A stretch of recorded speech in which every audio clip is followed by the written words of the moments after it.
باللہ من الشیطان الرجیم بسم اللہ الرحمن الرحیم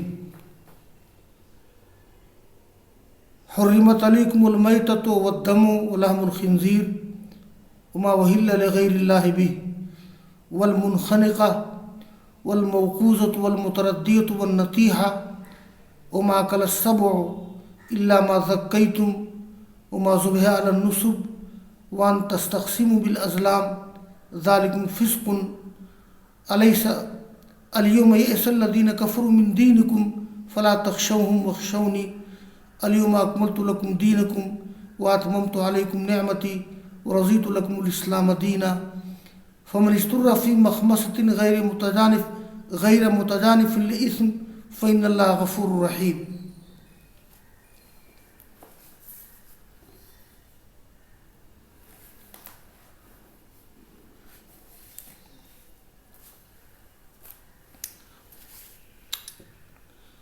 عزیز طلبہ، سورہ مائدہ کا درس شروع ہوا ہے۔ سورہ مائدہ کا پہلا رکوع چل رہا ہے اور پہلے رکوع کی 2 آیتیں پڑھی گئی تھیں، ان کا درس بھی ہو چکا ہے، اور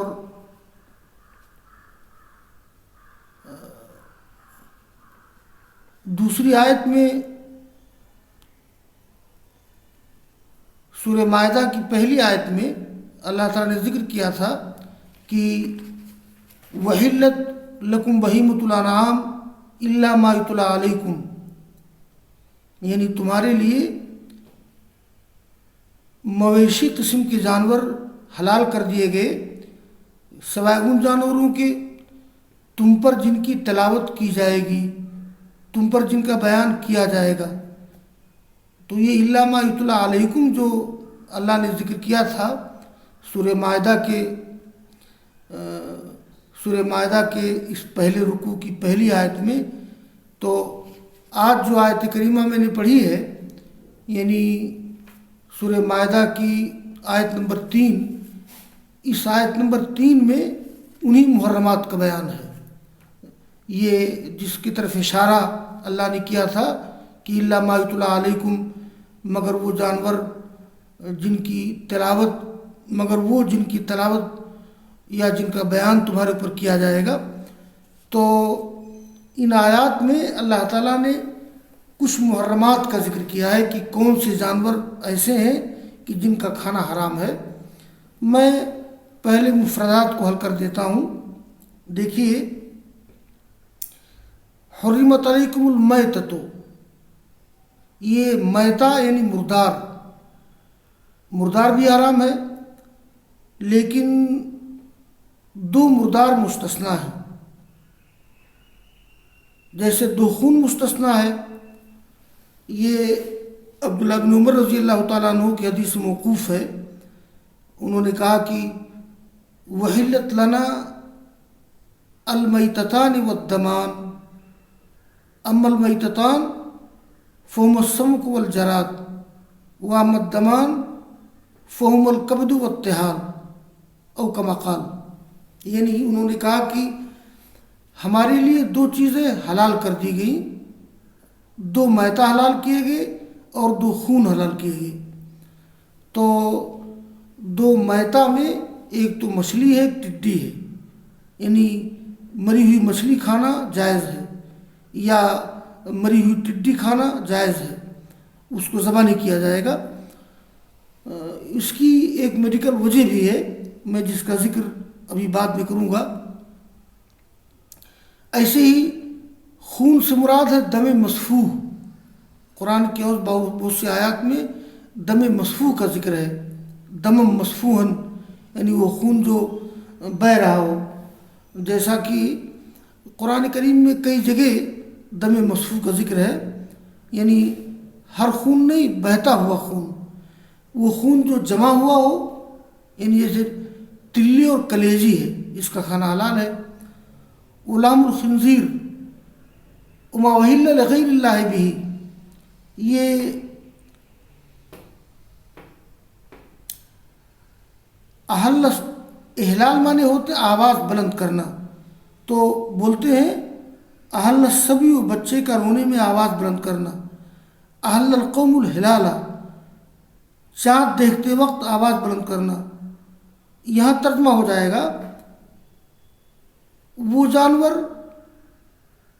جس کو نامزد کیا گیا ہو غیر اللہ کے لیے، یا وہ جانور کہ جس پر غیر اللہ کا نام لیا گیا ہو، اور المنخنقۃ، وہ جانور جو گلا گھٹنے سے مر گیا ہو، یعنی گلا کوئی گھونٹ دے، یعنی گلا دبا دے، گلا دبانا گلا گھونٹنا بولتے ہیں۔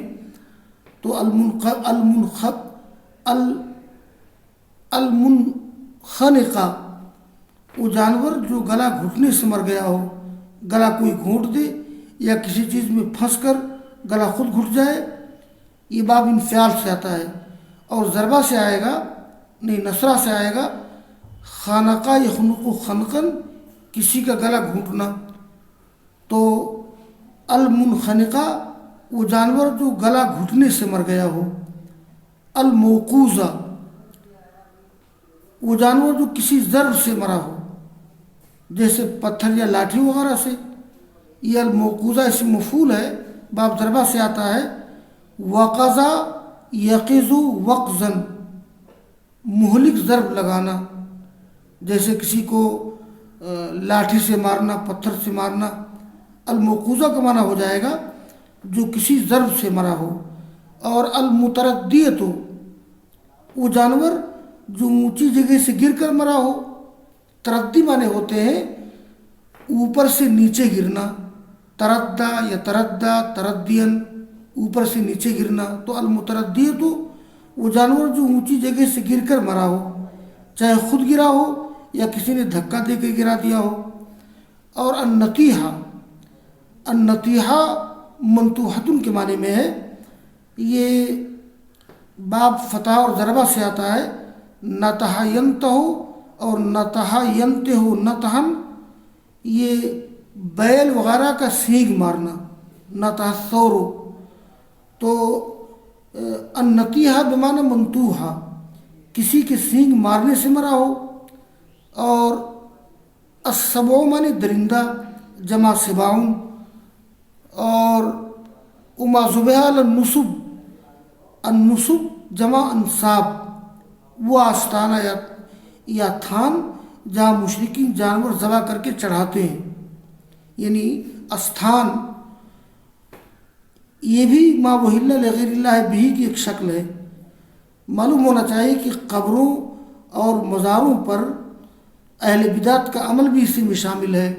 قبروں پر، مزاروں پر جو جانور ذبح کر کے چڑھایا جاتا ہے، مرغ وغیرہ، یہ بھی ما وحل لغیر اللہ بھی میں شامل ہے۔ الا ما ذکیتم، یہ ذکا یذکی تزکیہ معنی ذبح کرنا۔ تو ما ذبح علی النصب وان تستقسموا بالازلام، استقسام کا دو معنی ہے، ایک تو تقسیم حصہ جاننا یا قسمت معلوم کرنا۔ تو یہ تیروں کے ذریعے فال نکالنا، استقسام بالازلام، تیروں کے ذریعے سے فال نکالنا۔ ازلام واحد ظلم، یہ بغیر پر والا تیر جس سے مشرکین فال نکالتے تھے۔ اس کا دو معنی ہے، تیروں کے ذریعہ تقسیم کرنا، یہ وہ کبھی کبھی ترکش میں تیر رکھ لیا کرتے تھے اور ہر تیر پہ نمبر ڈال دیا کرتے تھے، اور کوئی چیز بانٹنا ہوتا تھا تو کہتے تھے کہ بھائی تیر نکالو۔ اب جس نے جو تیر نکالا اس تیر میں جو حصہ درج رہتا تھا وہی ملتا تھا اس کو، جیسے لاٹری کی شکل ہوتی ہے، لاٹری بھی اسی لیے حرام ہے۔ تو تیروں کے ذریعہ تقسیم کرنا نمبر ایک، یا تیروں کے ذریعہ قسمت معلوم کرنا۔ ایک طریقہ یہ بھی ہوتا تھا کہ مشرکین 3 طرح کے تیر رکھتے تھے۔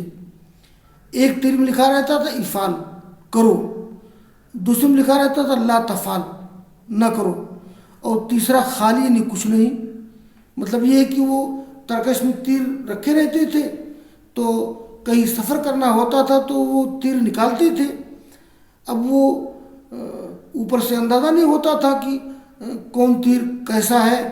اب اگر کسی نے تیر نکالا اور اس میں لکھا ہوا مل گیا افعل یعنی یہ کام کرو، یعنی مطلب تب وہ کام کرتے تھے. اگر لکھا ہوا مل گیا لا تفعل تو مت کرو، اور بعض تیر خالی رہتے تھے. تو وہ یہ استقسام بالازلام یعنی تیروں کے ذریعہ تقسیم کرنا یا تیروں کے ذریعہ قسمت معلوم کرنا. یہاں ترجمہ کریں گے کہ تم تیروں کے ذریعے فعل نکالو. ذالکم فسق، یہ فسق کے معنی ہوتے ہیں گناہ. تو بدترین گناہ یہ نصرہ ضربہ کرما سے آتا ہے. فسق یفسق، فسق یفسق، فسق یفسق فسقا فسوقا، راہ حق سے ہٹ جانا، بدکار ہو جانا. اور مخمصۃ، یہ الیوم یئس الذین کفروا من دینکم فلا تخشوهم واخشونی الیوم اکملت لکم دینکم واتممت علیکم نعمتی ورضیت لکم الاسلام دینا. یہ جو آیت کریمہ ہے الیوم اکملت لکم دینکم واتممت علیکم نعمتی ورضیت لکم الاسلام دینا، ابھی میں بتاتا ہوں اس کے بارے میں. فمن استر فی مخمصۃ، یہ مخمصہ معنی بھوک، بھوک کی شدت. یہ سمع اور کرما سے آتا ہے. خامسہ یخمسو، خموسہ یخمسو، خمسن خموسن مخمصتاً، پیٹ کا خالی ہونا، دبلا ہونا. اور متجانف کے معنی ہوتے مائل، متجانف مائل ہونے والا. یہ تجانف للاسم مائل ہونا، تجانف عن الطریق راستے سے ہٹ جانا. تو اب میں ترجمہ کر رہا ہوں.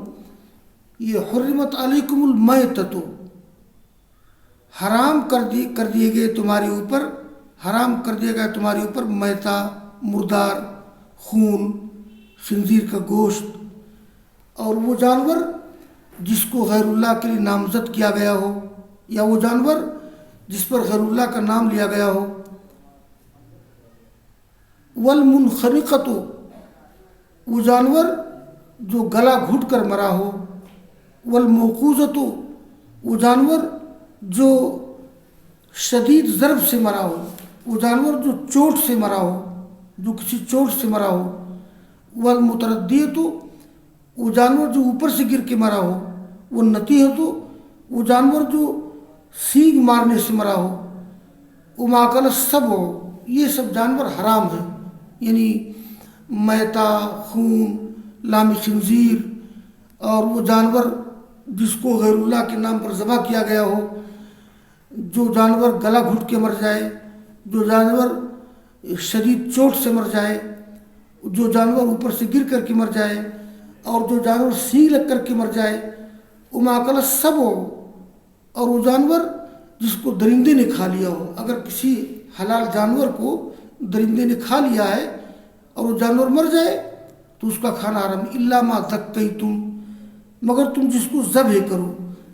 ذکا یذکی تزکیہ معنی ذبح کرنا. مطلب یہ ہے کہ اگر کسی درندہ نے کسی جانور کو پکڑا اور اس کو مارا نہیں، قتل نہیں کیا، وہ جانور مرا نہیں، زندہ مل گیا، تو ہم اس کو ذبح کر کے کھا سکتے ہیں. الا ما ذکیتم، مگر یہ کہ جس کو تم ذبح کرو. وما ذبح علی النصب، اور وہ جانور جس کو ذبح کیا گیا ہو آستانوں پر، جس کو ذبح کیا گیا ہو تھانوں پر، یعنی جو یہ بتوں کے تھان ہوتے ہیں، بتوں کے استھان ہوتے ہیں، وہاں جس کو ذبح کیا گیا ہو. وَأَن تَسْتَقْسِمُوا بِالْأَزْلَامِ، اور یہ کہ تم تیروں کے ذریعہ فعل نکالو، تیروں کے ذریعہ قسمت معلوم کرو یا تیروں کے ذریعہ تقسیم کرو.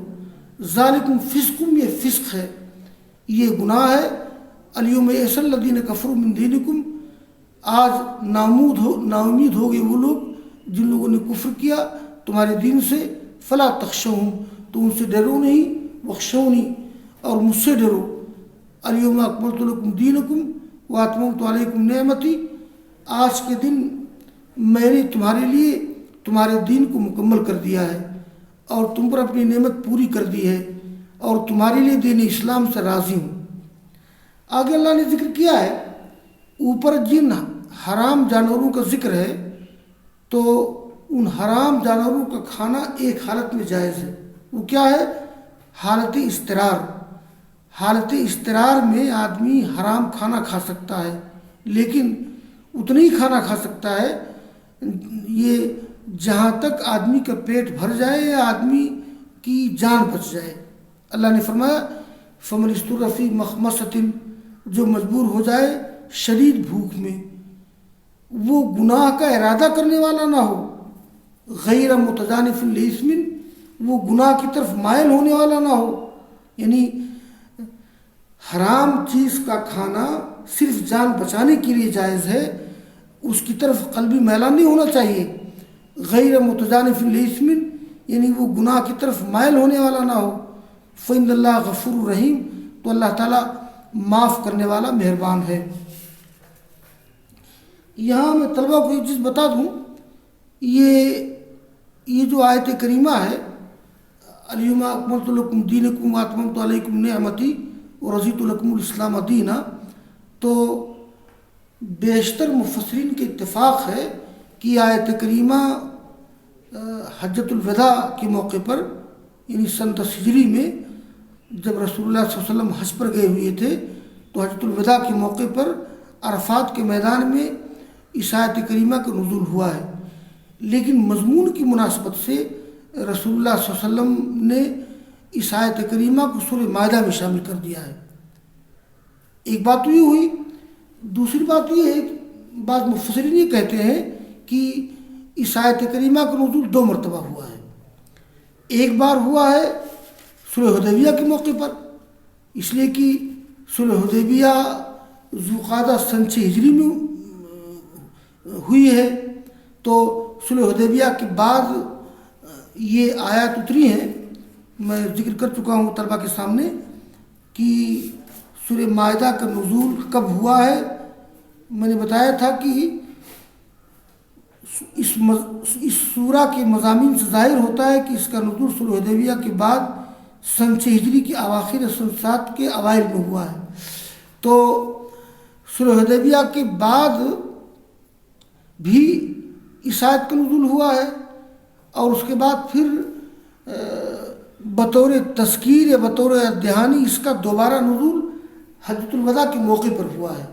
تو مفسرین کی دونوں رائے، زیادہ راجح بات یہ ہے کہ الیوم اکملت لکم دینکم واتممت علیکم نعمتی ورضیت لکم الاسلام دینا، اس کا نزول حجۃ الوداع کے موقع پر سن 10 ہجری میں میدان عرفات میں ہوا ہے، لیکن مضمون کی مناسبت سے یہاں شامل کر دیا گیا ہے۔ ہاں ایک بات میں ذکر کر دوں، یہ شریعت نے جن جانوروں کو حرام قرار دیا ہے اصل میں اس کی ایک میڈیکل وجہ بھی ہے۔ دیکھیے اسلام کا فلسفہ ذبح یہ ہے کہ جن جانوروں کو معروف طریقے سے ذبح کیا جاتا ہے تو ان کے جسم کا خون باقاعدہ نکل جاتا ہے، اور جب کسی جانور کے جسم کا خون نہ نکلے، یعنی اس کے گوشت پوشت میں پیوست ہو جائے تو اس کا نقصان ہوتا ہے۔ نقصان کیا ہوتا ہے؟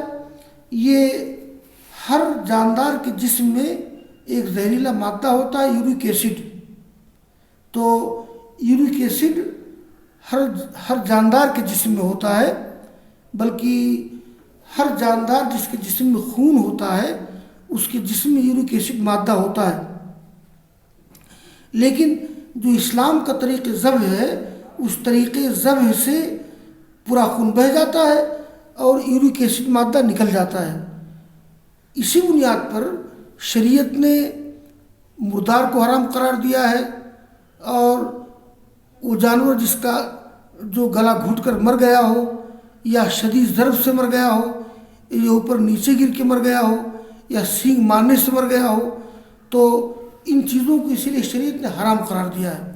اور میں نے بھی ذکر کیا کہ یہ مچھلی اور ٹڈی حلال ہے، تو اصل میں مچھلی اور ٹڈی میں دم مسفو نہیں ہوتا ہے، یعنی بہنے والا خون نہیں ہوتا ہے، بس مچھلی اور ٹڈی میں ایک رطوبت ہوتی ہے جس سے وہ مچھلی زندہ رہتی ہے، ٹڈی زندہ رہتی ہے۔ تو چونکہ اس میں دم مصفوع نہیں ہے، اس میں یورک ایسڈ نہیں ہوتا ہے، لہٰذا شریعت نے حکم دیا ہے کہ مچھلی کو ذبح نہ کیا جائے، ٹڈی کو ذبح کرنے کی ضرورت نہیں ہے۔ اس کو اگر مری ہوئی ٹڈی مل جائے یا مری ہوئی مچھلی مل جائے تو اس کے کھانے میں کوئی حرج نہیں ہے۔ تو آج کا سبق یہیں تک، آگے میں بتاؤں گا کہ قرآن کریم میں جن جانوروں کو حرام قرار دیا گیا ہے، حدیث کی روشنی میں اور بھی بہت سے جانوروں کو حرام قرار دیا گیا ہے، میں ان کا تذکرہ انشاءاللہ کل کروں گا۔ وآخر دعوانا ان الحمد للہ رب العالمین۔